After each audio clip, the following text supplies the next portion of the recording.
Welcome back. I'm Natasha Ray, joining you live from our Vancouver studios. When we talk about in-home services and renovations for living in place, one question that gets asked a lot is, how can I afford it? And I'm Marissa Lennox in Toronto. One of those options for paying for your retirement living is a reverse mortgage. But how exactly does it work?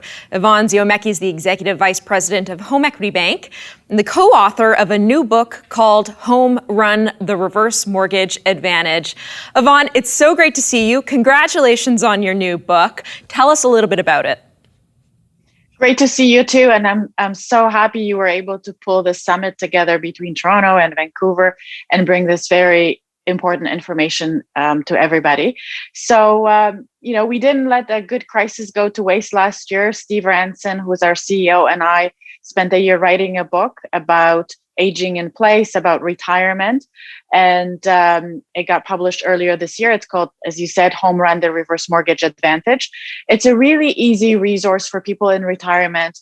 And it doesn't just cover reverse mortgages. It talks about the Canadian real estate market and what's been happening over the years. It talks about aging in place and like you said, what modifications may be required for people who want to stay in their house. It talks about various options that people have in retirement. And I share a lot of personal stories. I came to Canada when I was 18 from Poland. My parents still live in Poland. So I talk a little bit about talking about money with your parents, talking about money with your children. And I think overall, we've been hearing it's a really interesting read. And we'll be giving away some copies at the end of the segment, I believe. Thank you, Yvonne. So you say there are 4 R's when it comes to taking charge of our retirement, the first being review. Can you tell us about that?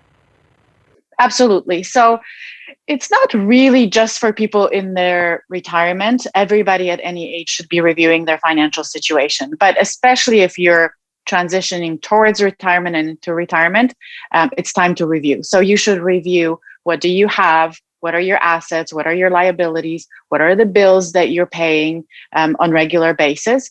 And then figure out from that assessment if you have enough to fund the lifestyle that you're looking forward to in retirement.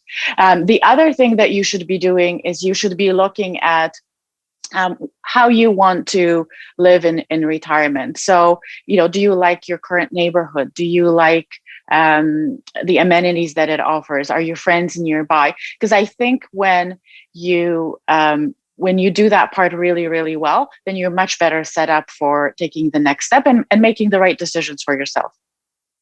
And tell us a little bit about the other 3 R's then, Yvonne. Okay, so the second R is research. So this is a longer R. So you've reviewed your financial situation. You know what you want. You know where you want to live and the type of lifestyle you're looking forward to. And now you need to do research because you probably have to make some decisions. So you should research if you're thinking about downsizing, for example. You should research where you would like to move and what are the costs of downsizing to that new location. How much would the house cost?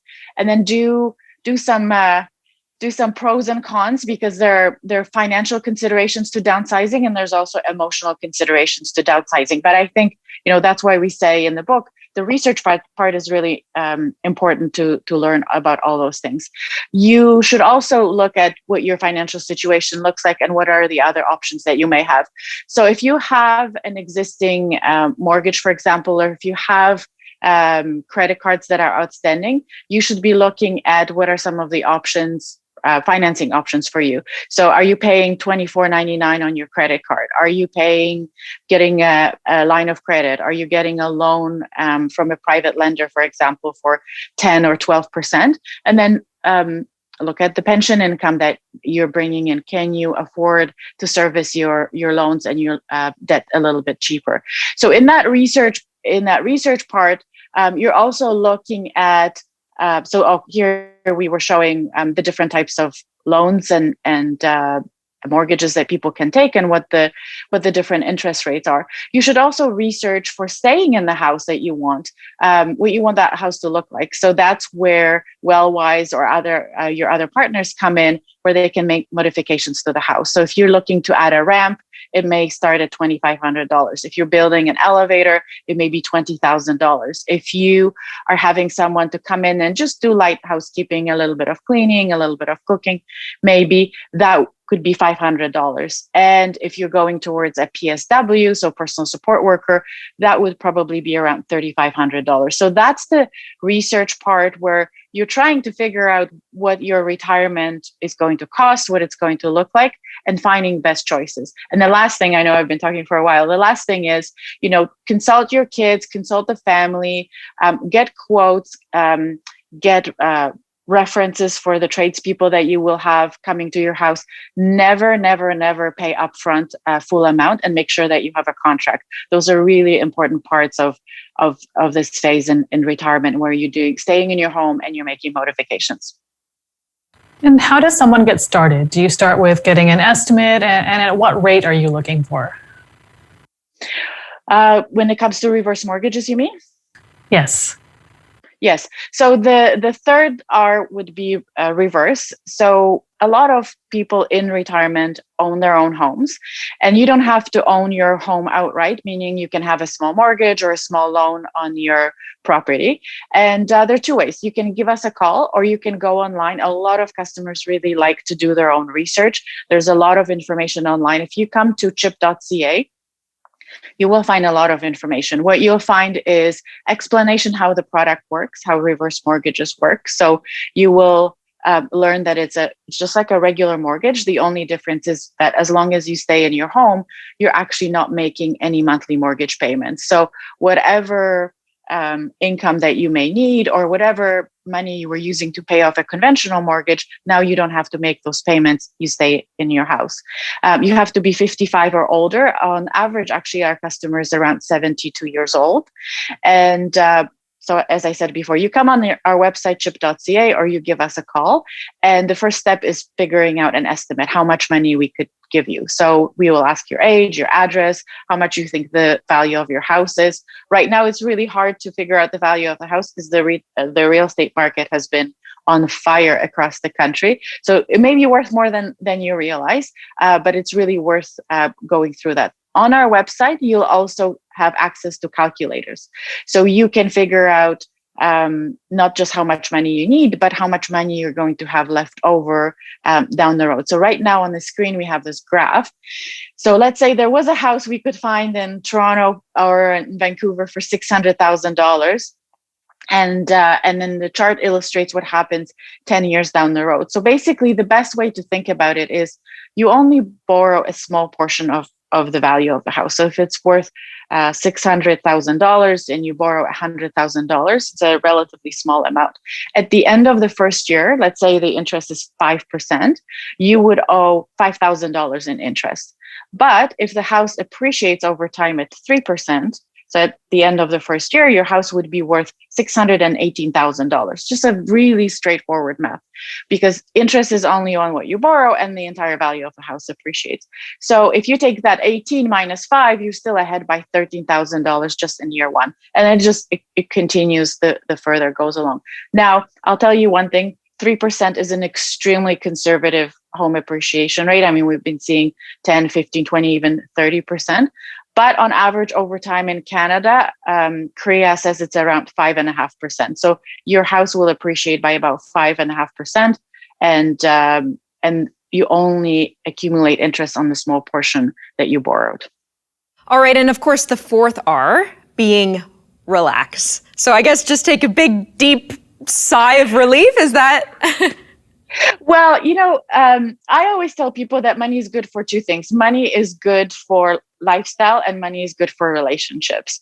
And a lot of our clients, and I talk to our clients on a weekly basis, our brand ambassador, Kurt Browding, and I have been calling clients for the last few months, just checking in on them and listening to their life stories. And in every single story, what really comes out is how this money from CHIP, from reverse mortgage, really changed their life for the better. So we hear all kinds of stories. So the one that I think we have coming up is a picture of, I think it's from Spain. And we had a customer in Edmonton who lived in a condo, and he was in his 80s and decided that Spain was on top of his bucket list and he wasn't getting any younger. And right before pandemic hit, November before the pandemic, he went away to Spain for a month-long trip and spent a month exploring and just enjoying himself. Right now, with the exploding real estate market, what we are hearing and what we're seeing, a lot of people are coming not just to the bank of mom and dad, but also to the bank of grandma and grandpa and getting money for down payments to try to get into the real estate market.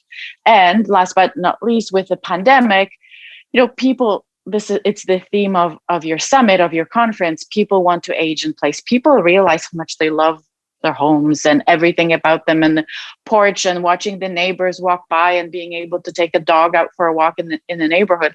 So a lot of people are coming to us asking for money for renovations and adaptations, because the railing on the porch is not as stable as it should be. I talked to a woman who lives in Leaside here in Toronto a couple of weeks ago, and she was entering her house through the side door for the last 10 years because her porch wasn't stable. She got chipped, she paid off some small debts, and then she built herself a really nice porch. It has a nice railing. She sent me pictures waving from the porch, but it's about enhancing the lifestyle and really enjoying your retirement years. So opportunities or options are really endless for how people want to use it.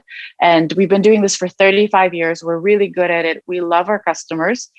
So I always invite people, call in, ask for information. There's no obligation. You don't have to make a decision on the spot. There's no pressure sales tactics, but I think it's important to know what your options are. You spoke about children going to their parents and their grandparents, the bank of mom and dad, to help them get into the real estate market. So how do you recommend people start to broach those conversations with their children? Because you're trying to save for your retirement, ensure you have enough money, but at the same time support your children, but you want to make sure that you still have the funds that you need. So what is your advice in terms of having those conversations as a family?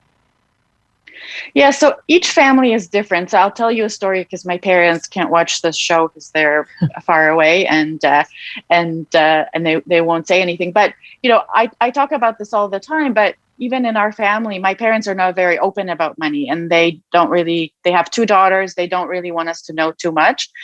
So it's not always easy, but you have to find the right time. So I always tell people, don't rush into it. Don't make it too formal. You almost have to find the right moment. Don't do it around big holidays, upcoming long weekend or Thanksgivings or other celebrations, because that's not the right time. But look for cues, look for clues. So we just launched a new advertising campaign on Monday, and it's about a granddaughter talking to mom, who's played by Jane Eastwood, to grandma, who's played by Jane Eastwood. And she says, Mommy says you're moving out soon. You're going to go to a place where other grandmas and grandpas live.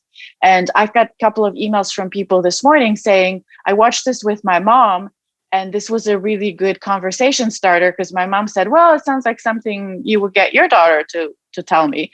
So look for kind of natural opportunities. If you are in your parents' house, and I know it's harder now during the pandemic and bills are piling up, that's probably unopened bills. That's probably a good time. Talk about your kids wanting to get into the real estate market, and ask your parents for stories how they got into the real estate market. And you will find, you just have to be emotionally astute. You will find a window, a door. Either they'll let you in, or you create your own opportunity to have that conversation, and then make time for it. Don't rush out.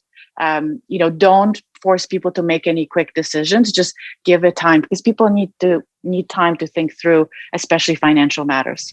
I am curious, Yvonne, what has the trend been throughout COVID? Obviously, the market, you mentioned, it's exploded.